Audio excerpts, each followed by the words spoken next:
প্রচণ্ড গরমে জনজীবন যখন বিপর্যস্ত, তখন কিছুটা স্বস্তির খবর জানিয়েছে আবহাওয়া অফিস। আগামী 5 দিনে তাপমাত্রা কমে আসতে পারে বলে জানায় সংস্থাটি। আবহাওয়াবিদ আবুল কালাম এনটিভিকে জানিয়েছেন, আজ বিকেল 6টার দিকে রংপুর, ময়মনসিংহ, ঢাকা ও সিলেট বিভাগের কিছু কিছু জায়গায় এবং রাজশাহী, খুলনা, বরিশাল ও চট্টগ্রাম বিভাগের 2-1 জায়গায় অস্থায়ীভাবে দমকা বা ঝড়ো হাওয়া ও বিদ্যুৎ চমকানো সহ বৃষ্টি অথবা বজ্রসহ বৃষ্টি হতে পারে। সেই সঙ্গে রংপুর, ময়মনসিংহ ও সিলেট বিভাগের কোথাও কোথাও মাঝারি ধরনের ভারী থেকে অতি ভারী বর্ষণ হতে পারে। এদিন সারা দেশে দিন ও রাতের তাপমাত্রা 1 থেকে 2 ডিগ্রি সেলসিয়াস কমতে পারে। প্রধানমন্ত্রী তারেক রহমান বলেছেন, 2024 সালের গণঅভ্যুত্থান আবারও স্পষ্ট করে দিয়েছে দেশের মালিক জনগণ। তাই জনপ্রশাসনের কর্মকর্তা হিসেবে জনগণের স্বার্থ ও কল্যাণ নিশ্চিত করা সরকারি কর্মকর্তা কর্মচারীদের প্রধান দায়িত্ব। প্রধানমন্ত্রী আরও বলেন, দীর্ঘদিন ধরে ন্যায়ভিত্তিক ও জবাবদিহিমূলক শাসন ব্যবস্থা প্রত্যাশায় থাকা সাধারণ মানুষের আকাঙ্ক্ষার সরকার হচ্ছে বিএনপি সরকার। বিয়াম ফাউন্ডেশনের 3য় ভবনের ভিত্তিপ্রস্তর স্থাপনকালে এসব কথা বলেন তারেক রহমান। দেখুন ইফতেখার রেজার রিপোর্ট। বিয়াম ফাউন্ডেশনের নতুন ভবনের ভিত্তিপ্রস্তর স্থাপন করেন প্রধানমন্ত্রী তারেক রহমান। এরপর সরকারি কর্মকর্তা কর্মচারীদের দেন দিক নির্দেশনা। প্রধানমন্ত্রী বলেন, জনগণের কাছে যে প্রতিশ্রুতি বিএনপি দিয়ে সরকারে এসেছে তা শুধুমাত্র রাজনৈতিক প্রতিশ্রুতি নয়, বরং জনগণের সঙ্গে চুক্তি। 2024 সালের জুলাই আগস্টের গণ অভ্যুত্থানে আবারও স্পষ্ট করে দিয়েছে এই রাষ্ট্রের মালিক এই দেশের জনগণ। সুতরাং জনপ্রশাসনের কর্মকর্তা হিসাবে রাষ্ট্রের মালিক জনগণের স্বার্থ এবং কল্যাণ নিশ্চিত করা আপনাদের প্রধান দায়িত্ব। দেশ এবং জনগণের কাছে আমাদের যেই প্রতিশ্রুতি দিয়ে এসেছি আমরা, এসব স্রেফ রাজনৈতিক প্রতিশ্রুতি নয়, বরং জনগণের সঙ্গে করা আমাদের চুক্তি। তারেক রহমান বলেন, বর্তমান সরকার ইশতেহার ও জুলাই সনদের প্রত্যেকটি দফা অক্ষরে অক্ষরে পালন করবে। বর্তমান গণতান্ত্রিক সরকার নির্বাচনী ইশতেহার এবং জনগণের সামনে স্বাক্ষরিত জুলাই সনদের প্রতিটি দফা, প্রতিটি অঙ্গীকার অক্ষরে অক্ষরে বাস্তবায়ন করতে সরকার বদ্ধপরিকর। আমি আশা করি আপনারা আপনাদের মেধা ও যোগ্যতা দিয়ে জনগণের কাছে দেওয়া সরকারের প্রতিটি প্রতিশ্রুতি দক্ষতার সঙ্গে বাস্তবায়ন করতে ভূমিকা রাখবেন। দেশ ও জনগণের স্বার্থে বিএনপি বরাবরই সুদক্ষ প্রশিক্ষিত জনপ্রশাসন দেখতে চায় বলে জানান প্রধানমন্ত্রী। সকল রাষ্ট্রীয় প্রতিষ্ঠানে মেধাভিত্তিক, স্বচ্ছ, দক্ষ ও জনবান্ধব জনপ্রশাসন গড়ে তোলার কোনোই বিকল্প নেই যদি আমরা আমাদের প্রত্যাশিত বাংলাদেশকে গড়ে তুলতে চাই। স্বচ্ছতা ও দ্রুততার সাথে শূন্য পদে সরকারি কর্মচারী নিয়োগ, প্রশাসনিক সংস্কার কমিশন গঠন, শক্তিশালী পাবলিক সার্ভিস কমিশন গঠন এবং বেসরকারি সার্ভিস রুল প্রণয়ন সহ সর্বত্র প্রশাসনিক কাঠামোর কার্যকারিতা এবং জবাবদিহিতা নিশ্চিত করতেও সরকার দৃঢ়প্রতিজ্ঞ। তিনি আরও বলেন, সরকার মেধা নির্ভর, সৃজনশীল, দক্ষ ও দায়িত্বশীল মানব সম্পদ গড়ে তুলতে বদ্ধপরিকর। এরপর বিয়াম ল্যাবরেটরি বিদ্যালয় পরিদর্শন করেন প্রধানমন্ত্রী তারেক রহমান। Iftekhar Reza, NTV news, Dhaka. স্থানীয় সরকার মন্ত্রী ও বিএনপি মহাসচিব মির্জা ফখরুল ইসলাম আলমগীর বলেছেন, নির্বাচনের আগে থেকে রাজনৈতিক স্থিতিশীলতা নষ্ট করছে জামাত। দুপুরে নয়াপল্টনে বিএনপির কেন্দ্রীয় কার্যালয়ে মে দিবস উপলক্ষে আয়োজিত যৌথ সভা শেষে তিনি একথা বলেন। জামাত আমিরের বক্তব্যের নিন্দা জানিয়ে মহাসচিব বলেন, সম্পূর্ণ নিরপেক্ষ নির্বাচনের মধ্য দিয়ে বিএনপির সরকারে এসেছে। জামায়াতকে উদ্দেশ্য করে তিনি বলেন, অতীত ইতিহাস দেখে নির্বাচনে জনগণ তাদের প্রত্যাখ্যান করেছে। এ সময় তিনি আরও বলেন, রাজনৈতিকভাবে তাদের কিভাবে নির্মূল করা যায় সেভাবে কাজ করতে হবে। এ সময় ছাত্র রাজনীতিতে অস্থিতিশীল পরিস্থিতি তৈরি করতে কাজ করছে একটি চক্র দাবি করে ক্যাম্পাসের শিক্ষার্থীরা অপরাজনীতি পরিহার করবে বলে আশাবাদ ব্যক্ত করেন মির্জা ফখরুল। তিনি বলছেন যে বিএনপি ইঞ্জিনিয়ারিং করে ক্ষমতায় এসেছে। আমি এটা তীব্র নিন্দা জানাচ্ছি, প্রতিবাদ জানাচ্ছি। বিএনপির বিভিন্ন কর্মকাণ্ডের উপরে বিভিন্নভাবে আপনার প্রচেষ্টা চালানো হচ্ছে ওই শক্তিটির পক্ষ থেকেই, একটা আবার ধূম্রজাল সৃষ্টি করা, আবার একটা বিভেদ সৃষ্টি করা। আমরা 5ই আগস্টের পরে যে সুযোগ পেয়েছি বাংলাদেশে গণতন্ত্রকে প্রাতিষ্ঠানিক রূপ দেওয়ার, সেই প্রচেষ্টাকে নষ্ট করে দেওয়া, সুযোগকে নষ্ট করা, আবার একটা ফ্যাসিস্ট শাসনের পায়তারা তারা করছে কিনা সেটা আমাদেরকে চিন্তা করতে হবে। হামের সংক্রমিত রোগীর নতুন আতঙ্ক এডেনোভাইরাস নিউমোনিয়া।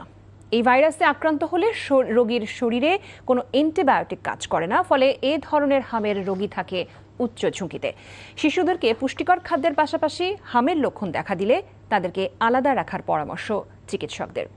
ওবায়দুল্লাহ মামুনের প্রতিবেদন। চাঁদপুর থেকে 8 মাসের ছেলেকে নিয়ে গত 10 এপ্রিল শিশু হাসপাতালে ভর্তি হয়েছিলেন এই মা। বাচ্চা সুস্থ হলে 15 এপ্রিল হাসপাতাল থেকে ছুটি পান তারা। সপ্তাহ ব্যবধানে আবারও সন্তানের নিউমোনিয়া নিয়ে ভর্তি হন। এখন ছেলের তীব্র শ্বাসকষ্ট। ছুটি দেওয়ার পর 5 দিন না যাইতে ওর আবার হাম উঠছে। হাম উঠার পরে আমরা 20 তারিখে ভর্তি হয়েছি। এখন ওর শ্বাসকষ্টটা এখন বেশি হয়ে গেছে। অধিকাংশ হাম আক্রান্ত রোগী আসছে ডায়রিয়া ও নিউমোনিয়া নিয়ে।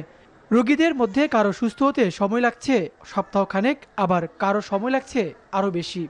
1 সপ্তাহ যাবৎ বাচ্চার গায়ে র্যাশের মতো দেখেছিলাম। প্রথমে মুখে দেখেছি, তারপর ধীরে ধীরে পুরো শরীরে হয়েছে। হাম হয়েছে, তারপর আবার ডায়রিয়া ছিল, মুখে ঘা, চোখের সমস্যা, চোখ দিয়ে পানি পড়তো, চোখ দিয়ে ময়লা যেত। তবে চিকিৎসকরা দিচ্ছেন হামের নতুন সংখ্যার তথ্য। আক্রান্তদের অনেকের দেহে মিলছে অ্যাডেনোভাইরাস, যা শরীরে থাকলে কোনো অ্যান্টিবায়োটিক কাজ করে না। এছাড়া এ ভাইরাসের কোনো প্রতিষেধক বা ভ্যাকসিনও বাজারে নেই। ফলে হামে আক্রান্ত রোগীর শরীরে অ্যাডিনোভাইরাস থাকলে শিশুর মৃত্যুর সম্ভাবনা বেড়ে যাচ্ছে। প্রতিদিন যে কটা পেট খালি হচ্ছে সেগুলি কিন্তু ফিল আপ হয়ে যাচ্ছে। কিন্তু ওভারঅল আমি বলবো যে আগের চেয়ে ভর্তি রেটটা একটু কমেছে। আগে যেমন 25টা 30টা করে ভর্তি হতো, এখন গত 1 সপ্তাহ যাবত মোটামুটি স্ট্যাটিক। অন্য ভাইরাস আক্রান্ত করতে পারে, ফাঙ্গাস করতে পারে, ব্যাকটেরিয়া করতে পারে, তবে অ্যাডেনো ভাইরাসের প্রাদুর্ভাব ইদানিং ভালো দেখা যাচ্ছে। আমরা যে লাং প্যানেল করে আমরা করতেছি, কিছু ব্যাকটেরিয়া এবং কিছু ভাইরাস আমরা আইসোলেট করতে পারতেছি, এবং এখানে কিন্তু অ্যান্টিবায়োটিক ভালো কাজ করতেছে না। এছাড়া হাম থেকে পরিত্রাণের পর শিশুকে 5 থেকে 10 বছর পর নতুন করে নিউরোলজিক্যাল সমস্যায় সংক্রমণের সম্ভাবনা রয়েছে বলেও জানিয়েছেন শিশু বিশেষজ্ঞরা। Obaidullah Mamun, NTV news, Dhaka. জ্বালানির মূল্যবৃদ্ধির পরও পাম্পগুলোতে কমেনি তেলের জন্য অপেক্ষায় থাকা চালকদের ভোগান্তি। রাজধানীর আসাদ গেটে তালুকদার পেট্রোল পাম্প ও সোনার বাংলা ও তেজগাঁও এলাকায় ট্রাস্ট ফুয়েল স্টেশনে তেল নেয়ার জন্য মোটরসাইকেল আর প্রাইভেট কার গাড়ির দীর্ঘ সারি দেখা গেছে। চালকরা কেউ কেউ সকাল 6:30 থেকে অপেক্ষা করছে। তেজগাঁওয়ের ট্রাস্ট পাম্প খোলা থাকলেও মহাখালী রেলগেট পর্যন্ত ছাড়িয়েছে গাড়ির সিরিয়াল।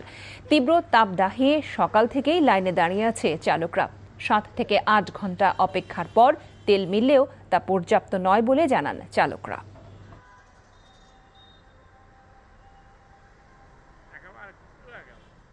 তেল থাকা শব্দেও দেয়া গেছে আমরা তেল পাচ্ছি না।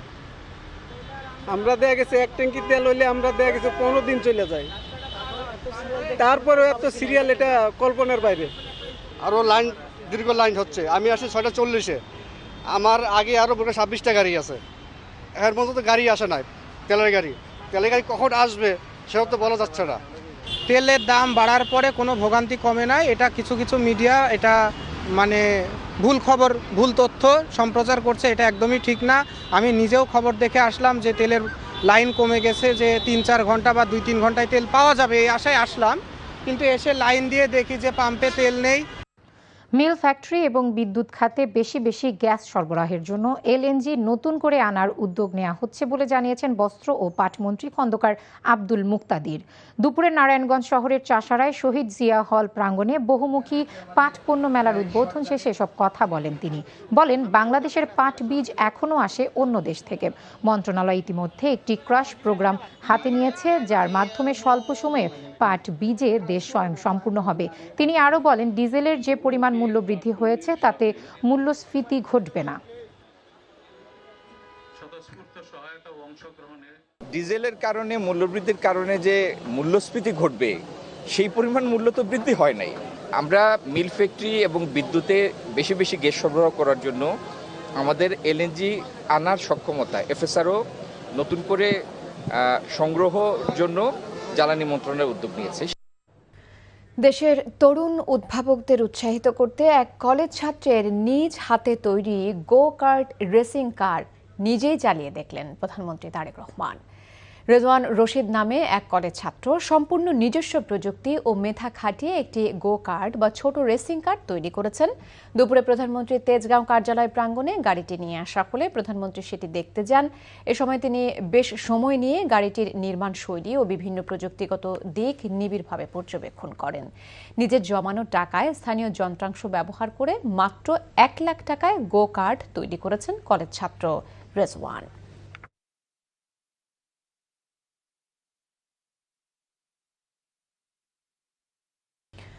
বিএনপি প্রত্যেকটি পদক্ষেপে ফ্যাসিস্ট আওয়ামী লীগের দেখানো রাস্তা ধরে হাঁটছে বলে অভিযোগ করেছেন জামায়াত ইসলামীর আমির ডাক্তার শফিকুর রহমান।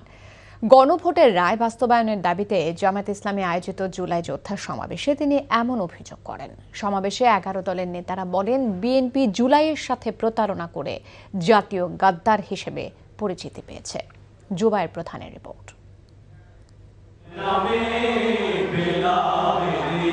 জুলাই গণঅভ্যুত্থানে শহীদ হওয়া পরিবার আর জুলাই যোদ্ধাদের নিয়ে বাংলাদেশ জামায়াত ইসলামীর আয়োজনে এই জুলাই জাতীয় সমাবেশ। সারা দেশ থেকে প্রায় 10,000-এর বেশি জুলাই যোদ্ধা আর শহীদ পরিবারের সদস্যদের অংশগ্রহণে সোহরাওয়ার্দী উদ্যান তৈরি হয় ভিন্ন রকম এক আবহে। গণভোটের রায় বাস্তবায়ন, সংবিধান সংস্কার এবং জুলাই সনদকে সংবিধানে অন্তর্ভুক্ত করার দাবিতে আয়োজিত সমাবেশে উপস্থিত ছিলেন জামাত আমির সহ 11 দলীয় জোটের শীর্ষ নেতারা। এ সময় জাতীয় সংসদের বিরোধী দলীয় নেতা ডাক্তার শফিকুর রহমান বলেন, গণভোটের রায় বাস্তবায়ন না হলে সংসদ এবং রাজপথে লড়াই চালিয়ে যাবে 11 দলীয় জোট। বিএনপি প্রত্যেকটি বিষয়ে পতিত পালিয়ে যাওয়া ফ্যাসিবাদের রাস্তা ধরে হাঁটা শুরু করেছে। মনে রাখবেন, জুলাই শুধু 24 সালে ছিল না, জুলাই প্রত্যেক বর্ষ হয়েছে। সে জুলাই আবার ফিরে আসবে ইনশাআল্লাহ। 70% মানুষের রায় মেনে নিন, গণভোটের রায় বাস্তবায়ন। যদি না করেন, আমাদের লড়াই সংসদের ভিতরেও চলবে, খোলা ময়দানেও চলবে ইনশাআল্লাহ। সমাবেশের নেতারা সরকারের সমালোচনা করে অধিকার আদায়ে জনগণকে রাজপথে নামার আহ্বান জানান। সরকার গঠনের 2 মাসের মধ্যেই বিএনপি জনপ্রিয়তা হারিয়েছে জানিয়ে নেতারা বলেন, কার্ড নয়, মানুষ সুশাসন চায়। তাই সংকট মোকাবেলায় সরকারকে মনোযোগী হওয়ার পরামর্শ তাদের। এ সময় গণভোট না মানলে বিএনপিকে নির্মম পরিণতি বরণে হুঁশিয়ারিও দেন বক্তারা। জ্বালানি ফুরিয়ে গিয়েছে, অথচ মন্ত্রীরা সংসদে বলছে কোনো জ্বালানি সংকট নাই। বাস্তব সমস্যাকে অস্বীকার করছে, অর্থনৈতিক সমস্যাকে অস্বীকার করছে। আপনি নিজে বলেছেন অক্ষর অক্ষরে পালন করা হবে, সুতরাং এগুলি পালন করে জাতীয় সমস্যাগুলি কিভাবে সমাধান করবেন, সুশাসন কিভাবে প্রতিষ্ঠা করবেন, দেশে কিভাবে শান্তি আসবে, এই বিষয়গুলি নিয়ে চিন্তা ভাবনা করেন। দেশে ফ্যাসিবাদ ফিরে আসলে দ্বিগুণ শক্তি নিয়ে আবারও রাজপথে নামার হুঁশিয়ারি দেন জুলাই যোদ্ধারা। জুবায়ের প্রধান, এনটিভি নিউজ, ঢাকা। দেশে সম্ভাব্য জঙ্গি হামলার আশঙ্কাকে সামনে রেখে সর্বোচ্চ সতর্ক অবস্থানে রয়েছে আইন শৃঙ্খলা বাহিনী। গুরুত্বপূর্ণ স্থাপনাগুলোতে নেওয়া হয়েছে বহুমাত্রিক নিরাপত্তা ব্যবস্থা। শনিবার ডিএমপির মিডিয়া সেন্টারে সংবাদ সম্মেলনে সিটিটিসি ইউনিটের যুগ্ম কমিশনার মুন্সি শাহাবুদ্দিন আরও জানান, যে কোনো হুমকি মোকাবেলায় সমন্বিত কৌশলে কাজ করছে আইন শৃঙ্খলা বাহিনী। এর আগে শুক্রবার পুলিশ সদর দপ্তর থেকে দেশের সব ইউনিটে উচ্চমাত্রার সতর্ক বার্তা জারি করা হয়। সংবাদ সম্মেলনে ডিএমপি আরও জানায়, চলমান এসএসসি পরীক্ষার প্রশ্ন ফাঁসের নামে অনলাইন প্রতারণার অভিযোগে 4 জন এবং এআই দিয়ে বিভিন্ন গুরুত্বপূর্ণ ব্যক্তি ও ধর্মীয় বক্তাদের কণ্ঠস্বর নকল করে যৌন উত্তেজক পণ্যের বিজ্ঞাপন বানানোর অভিযোগে 9 জনকে গ্রেপ্তার করেছে পুলিশ।